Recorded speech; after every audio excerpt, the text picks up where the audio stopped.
these guys again. Baldat! My papao param... What?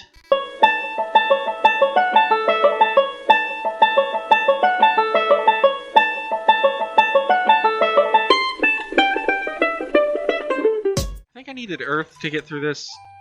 Yep, so it's back to Tifa. Tita. What's it called again? Not Tifa. Let's visit Alphataria real quick. They don't try to go overboard like most RPG games do nowadays, where they just throw a million things at you. Most open world games just are like, hey, we've got the biggest open world you could possibly see, and there's no hope of you ever exploring it if you have anything to do with your life.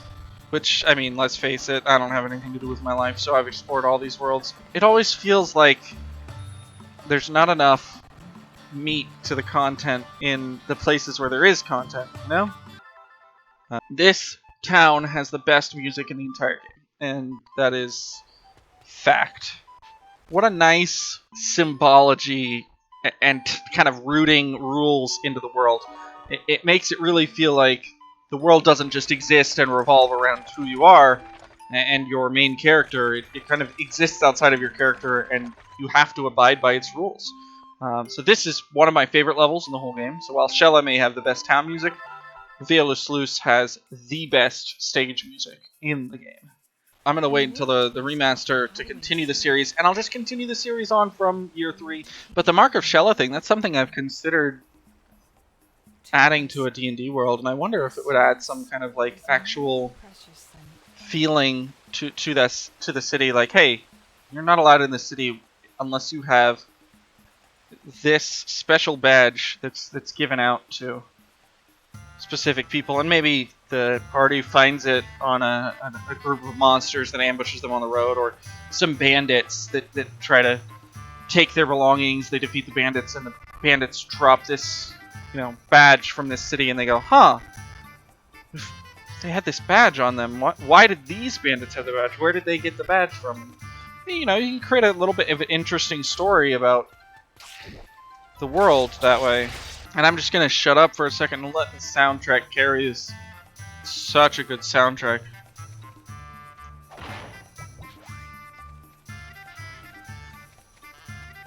I've always wanted to learn how to play this on piano.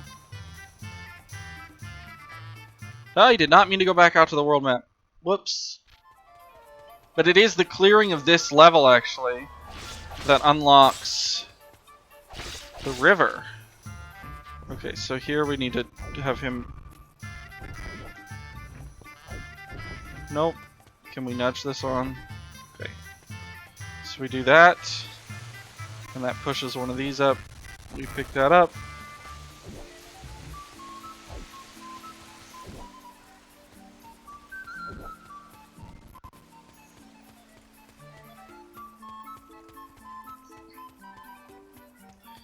Come over to where the gate is.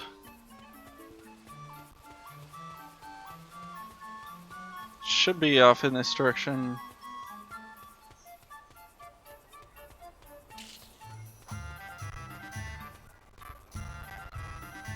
Say, excuse me.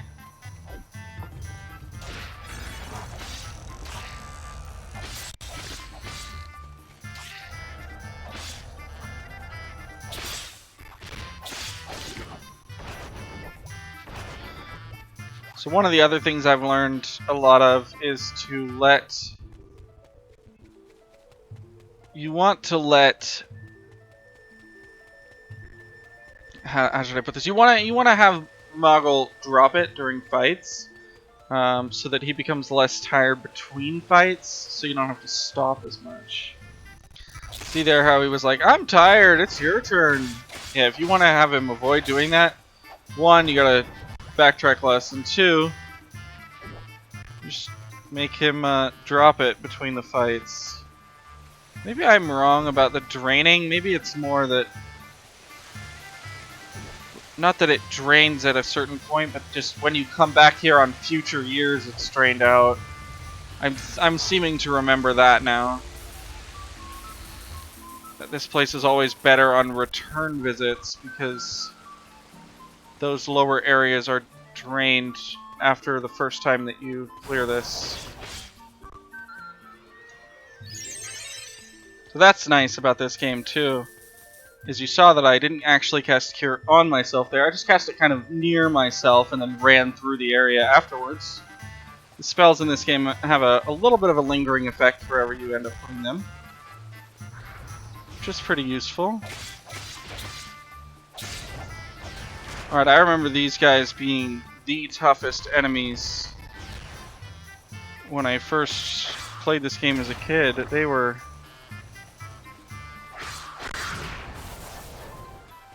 I know that slows you, whatever that blue spray is. You don't want that.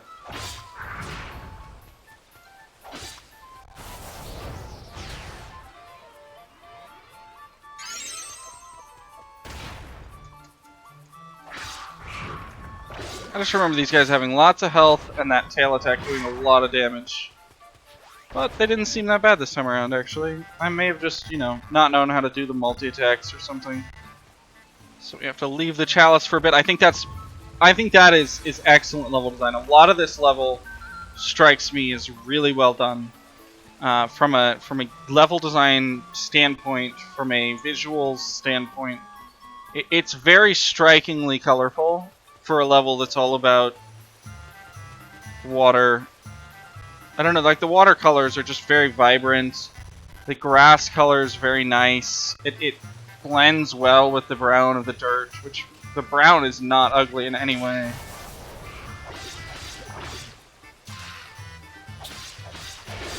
The enemies here are nice. Like vibrant colors and distinct shapes.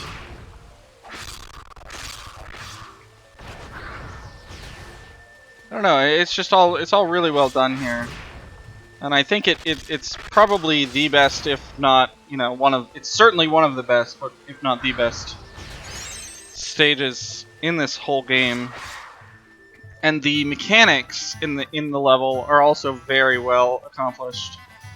The idea, because this whole game to this point, you've never really had to leave the space of your chalice. You've had buttons, like, for example, in the first stage, unlocking that bridge, requires you to put your chalice down on a button, but the other button is right next to it. So you've never had to actually leave the area that the chalice holds dominion over. So you've never had to worry about dying because you're outside of the area of the chalice. At least not because the game is making you do so. But this game puts every single one of those little ooh, that is very nice. Ring of Blizzard. This stage kind of cleverly lays every single one of the buttons just far enough away from the item that it activates that you have to go pick up, that you will always end up outside of the area of your chalice in the meantime, which kind of teaches you a little bit about, you know, how much damage being outside the chalice range does, even if you're, you know, doing it intentionally. For example, this one, yeah, that's fine. Look how far away that is. So you come over here. It also shows you, like, hey, you're gonna drop it if you're trying to carry it while you're outside. So that whole area up there, I believe, is unlocked once this area drains, which either happens after you finish this, or there's like a year where there's a drought, and then it's always good to come here during that drought year. I don't remember much of the mechanics from this game as far as the differences between the levels between the different years, but that's okay. And now we go into the boss fight, and this is one of my favorite boss designs. I really like boss fights that kind of make the boss into this modular enemy. Just as much as I liked the boss in the last area, where it's actually two creatures that are technically the boss, although the last one really you only have to kill the Baron to win the boss fight. But the second creature that is there creates such an impact on the fight that it is worth your time to take them down. That sort of thing is really nice. And then this one, you can attack the different components of the boss separately. I think it makes a good callback to the crab boss. I think from the first stage, it's really well done, actually. It's something that I wished I had seen more out of, like the house boss in Taito, for example.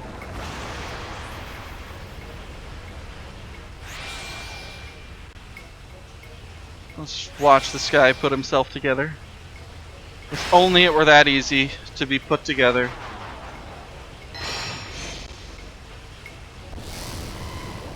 I'm not funny. I'm not a funny person. Oh, and look at him. His fingers are all super cool, and then these two enemies actually significantly impact the fight with their little slow breaths, making it much harder to dodge those little rocket fists. But again, you can take those out over the course of the fight and make it harder for him to actually damage you. And if you stand perfectly centered, they're not going to hit you anyway. And I believe Blizzard does good damage to this guy. So I'm going to try it. Not if you're a Lilty, it doesn't. So yeah, that. And he's got one that does like a little spin in a circle that you gotta run away from. And then he's got his own little slow aura, which is also really nicely done. So that even if you have taken out the little sub-enemies, you can still... I think bosses having slow in this game is a very... Yeah, you're never gonna escape that if you're slowed. Bosses or enemies near bosses having a slow ability in this game is very common, and I think it's well done. The slow effect is such that it's not going to instant kill you, but it just serves well enough to make the encounter hard enough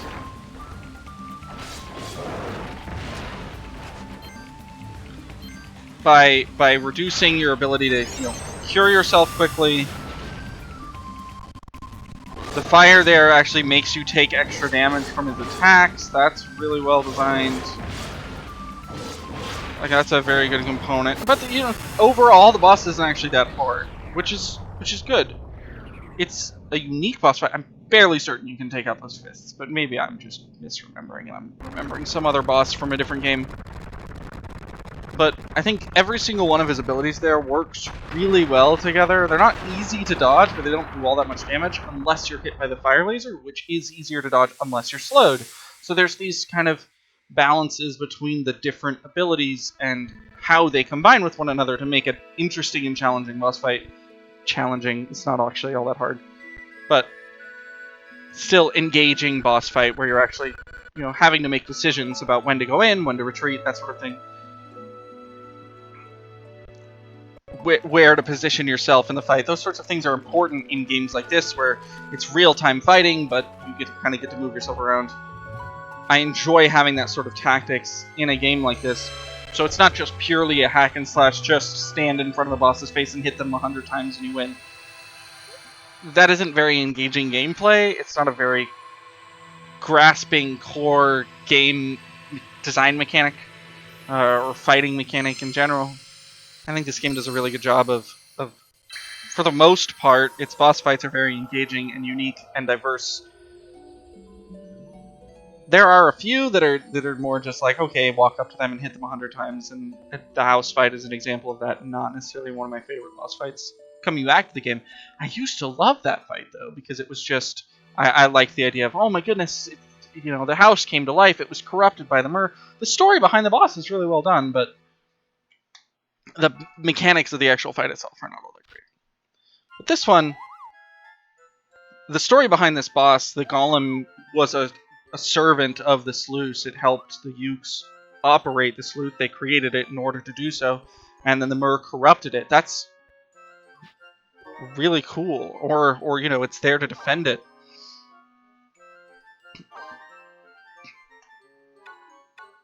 You lost him, didn't you? You're terrible. What? I didn't lose anything.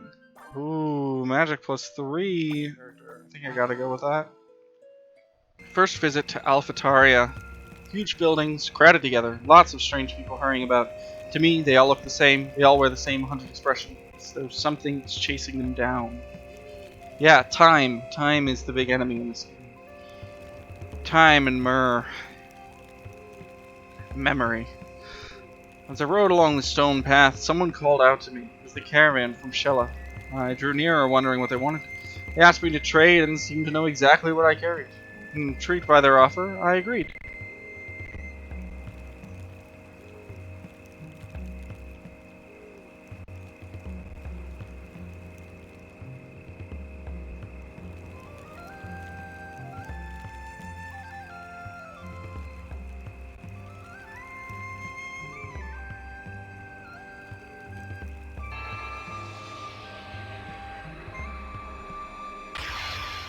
Such a good animation. I feel like we don't see these sorts of cutscenes in games anymore.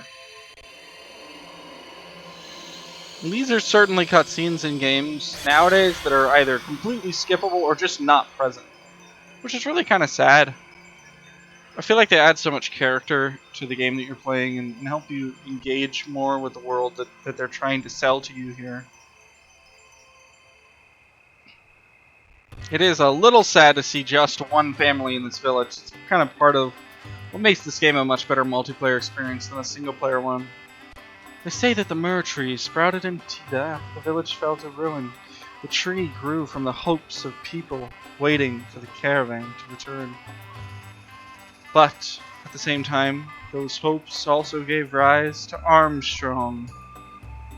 Now I understand why caravans try to avoid this place. Why? It's like the easiest boss fight in the game. Certainly easier than the Marlboro.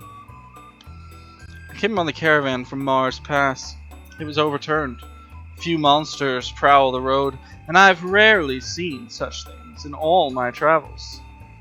The sight was so bizarre that I merely stared in amazement before it occurred to me to lend a hand. Thankfully, no one was badly hurt. They said they were attacked by the infamous Black Knight.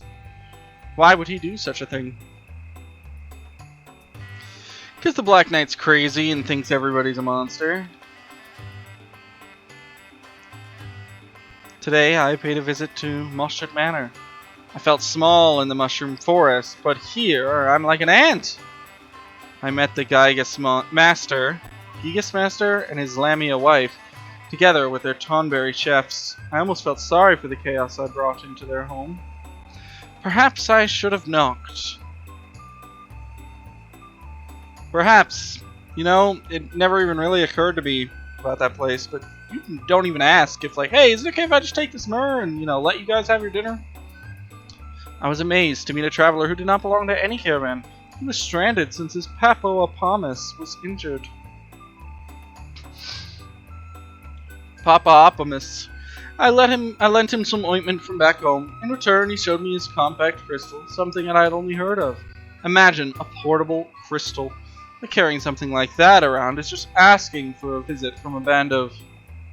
No. Could he have been? Yes, he was. And the assumed end of that sentence is bandits. Veo Lu Sluice is a monument to peace. The myrrh tree sprouted here as if to celebrate the coming of such times. It is unfortunate, however, that the tree grew near the golem, who was left there to protect the sluice from monsters. I suppose it just goes to show that nothing can be gained without toil. Yeah, so the golem is there to protect the sluice from monsters. It doesn't work. It's fighting with the monsters against humans. So whoever designed it did a bad job, or it was corrupted by the myrrh, my preferable belief. So ends the second year of my caravan. Miasma hindered my steps, and monsters struck at me from behind still. I always looked back fondly on the warm smiles that greeted me in villages I visited, and it was always a joy to meet other caravans on the long, lonely road. I hope to see them again next year. Me too. That hope comes from the idea that you kind of are hoping that they returned to their towns successfully. Because if they didn't, things gonna be bad. Miasma Streams Year 3. So I was always confused when I played this game as a kid why there was a fourth Miasma Stream when there's only 3 accessible. It took me the longest time to realize you could ever even sail across the river in this game. I think the first time I played through this game on single player, I went 11 years into the game without ever sailing across the sea. Because there are, what, 7? Yeah, 7 places over here, so there's enough to just rotate every year which ones you do.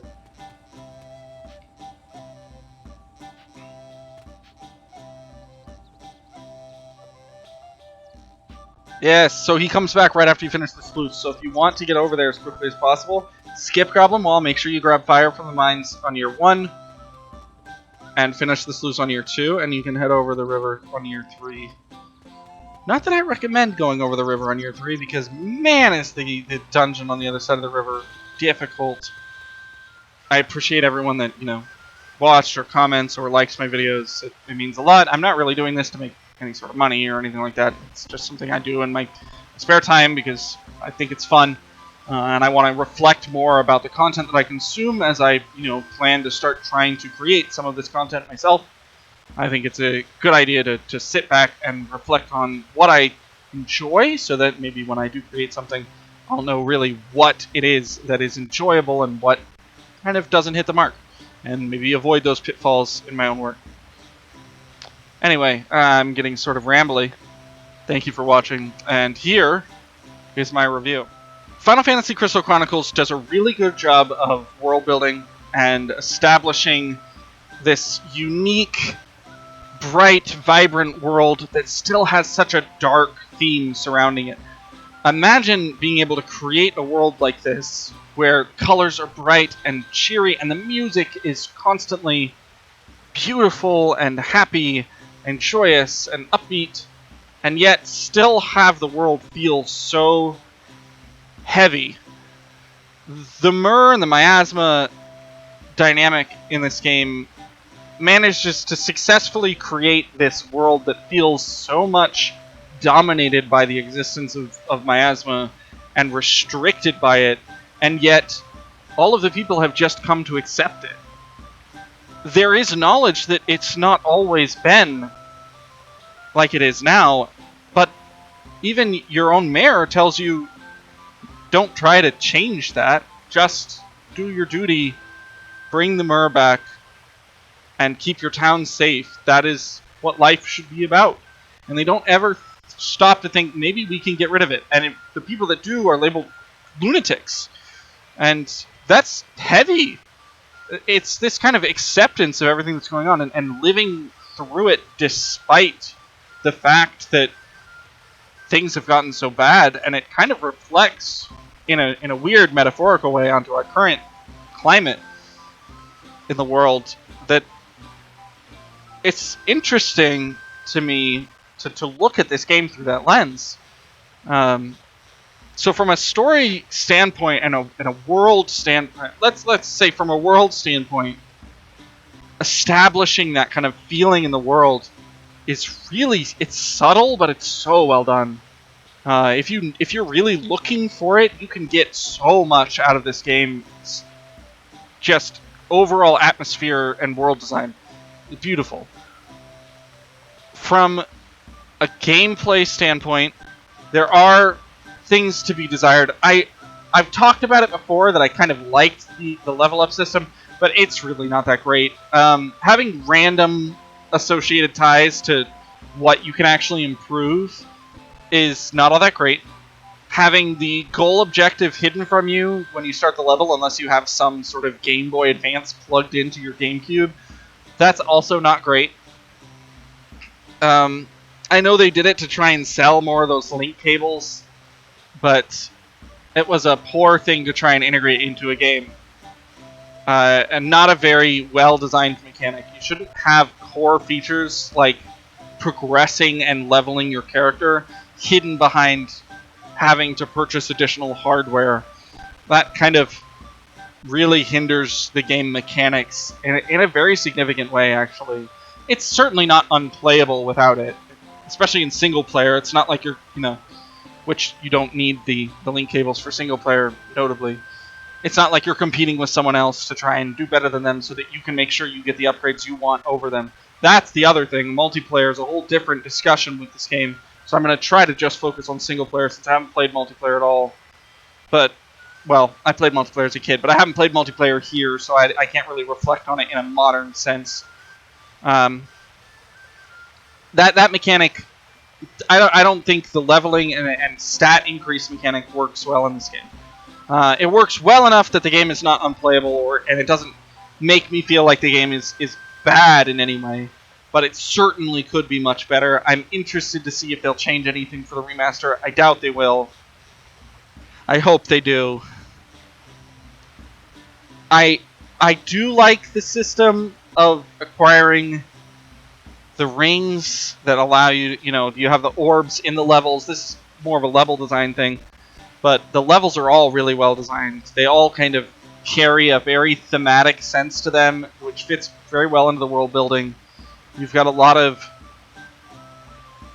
well-designed levels that take you from one point to the next, to the next, to the next, in an interesting way, in an engaging way. You've got levels like Moshpit Manor that aren't exactly just, hey, get from point A to point B in the level and then fight the boss. They are complete these objectives in the level and fight the boss. I wish there were more of those.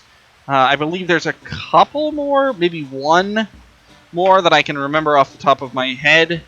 But most of the others are just make sure you get from A to B and then you're good. We'll get into more level design, especially as we see more of the levels in the remaster. Just because there are some levels, the Snow Cave, the Colosseum, Mount Velenge. The name is the desert. I can't remember the name of the desert right now, but the desert. Those are all have kind of design aspects to them that I want to hit on, but maybe not until we actually see them in the remaster. As far as the levels we played go, each of them kind of brought something new to the table. You had the first stage, which really kind of is a very well done first stage, very simple path with some outcroppings to say like, hey, we're going to reward you exploring off the main path, but the main path is very identifiable here. Follow it, fight the monsters, get to the boss. Everything you need is along the main path. The second stage having a little bit of the mushroom backtracking, more offshooting paths with a little bit better rewards and designs to kind of pull you back to the main path once you're done with them. The third stage with the minecart that you have to push through the first area is a nice twist on it, saying, hey, sometimes you may need to interact with parts of the stage in order to progress. Those sorts of things are really well done for the 3 mandatory stages of the first year. And then once you start the second year, I can't speak to Goblin Wall because I didn't play it in this playthrough, but Taida's well done. It guides you through the game. It manages to make the whole area feel like a maze, which I think is kind of the point of Taida or Tida, however you pronounce the name. Really, it's the theme of that area that sells it so well.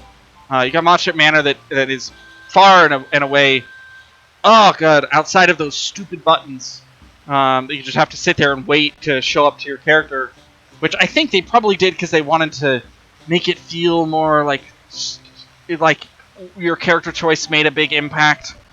But really, it's just like, okay, how long do I have to wait for this button to press down is the impact that it's making. So it's not well done there.